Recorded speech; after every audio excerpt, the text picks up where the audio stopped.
If you are tired of just looking at paint on your walls, try some wallpaper. This season, bright, bold prints are all the rage, and Chet Porcho joins us with some wallpapering trends. And I have to say, the first thing that came to my mind, Chet, was wallpaper. Like, isn't that hard to get off your wall once you put it on? It is. Okay. But today I'm going to show you a way that even if you have it on your wall, or yeah. you have some extra wallpaper, or you don't want to spend a lot of money on wallpaper, how you can enhance some very inexpensive wallpaper. And I do love it. When I see it in people's homes, I'm so like, it's so great, and it looks so fantastic. So what are we looking at here? So there's different types of wallpaper, as you know. There's this new thing out that's called printable wallpaper, which it comes in just very white, clean. Okay. And once you What's that up there? Yeah, it comes in just basic colors, which you can paint right on then. That's what the DIY segment is going to be about, just all these different textures. Oh, so they give you the texture and you can paint it. And you can paint. That's awesome. Yeah, so that's a great DIY thing that we're going to talk about later. But big printable wallpaper is really in this season. Okay. Yeah,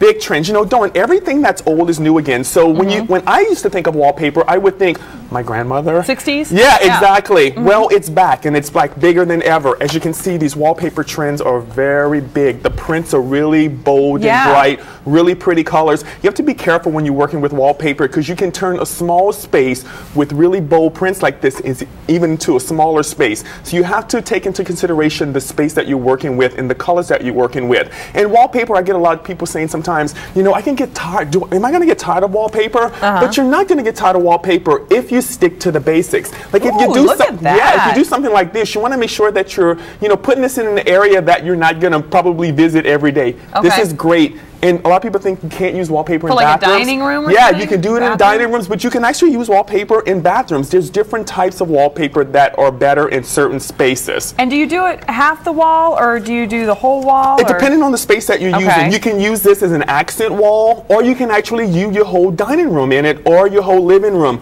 Just be careful when you're doing it. Know the steps, know the process, but be sure when you're doing it that you actually have hired a professional to do it, or you can do it on your own. So that brings us to our DIY tip today. All right. So what we have here is basically, this is some old wallpaper that I had. Okay. We have our little sheet here. All right. So what we're going to do is we're going to enhance this basic wallpaper and turn it into something, she got a one, turn it into something that was very basic into something that's really comparable to this. So the first thing you want to use is use your Glazing. So I have some old wallpaper. And you have some old wallpaper. This is going to be your Glazing. And the wallpaper trick with Glazing is the same thing that we talked about when we did painting. Okay. So you have your brush, and you remember, absolutely, you go into the hashing motion. Yeah. The X motion. You want to do a little bit of that? Okay. Here.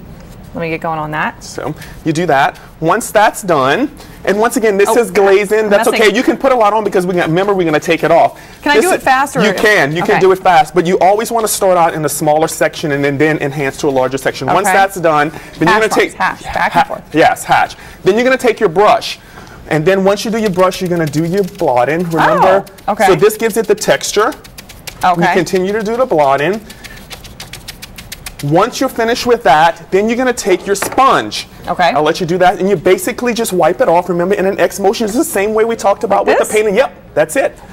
And you just keep going. Once again, in a hashing motion, and you keep going back and forth with it. And it's going to, what it's going to do is it's going to enhance the actual wallpaper that you have. It's going to turn this basic, just generic wallpaper into something that seems like you've gotten out of these very expensive wallpaper books. Yeah, it looks kind of, yeah, exactly. And another thing about wallpaper, Dawn, is wallpaper can be kind of expensive. It can be expensive, but you don't have to buy expensive wallpaper. You can get wallpaper from Lowe's, Home Depot, and then enhance it by basically using just a simple glaze. And can you get a glaze that has like a gold tint in it or something? That's a good question. Glaze comes in a lot of array of different colors. This is called the mocha, but if you shop at places, keeping it local, like Benjamin Moore Helm Paint, you can get glazes in a lot of different colors. That's really cool. It makes it look a little bit more antique. So once that's done, then we have a finished product. So you basically go from the basic to something that's really beautiful. Yeah, so it's very artistic. It is. It seems like a piece of art. And like I always say, everybody has artistic side, just let it come through. So this is the finished product of a glazed wallpaper that was basically a very inexpensive wallpaper. Chet Porcho, always have such great ideas. If you want more information on this segment, go to fox8live.com and you can get the latest on Chet Porcho designs and some of the beautiful wallpapering fabrics that we showcased today. Well, she was one of my favorite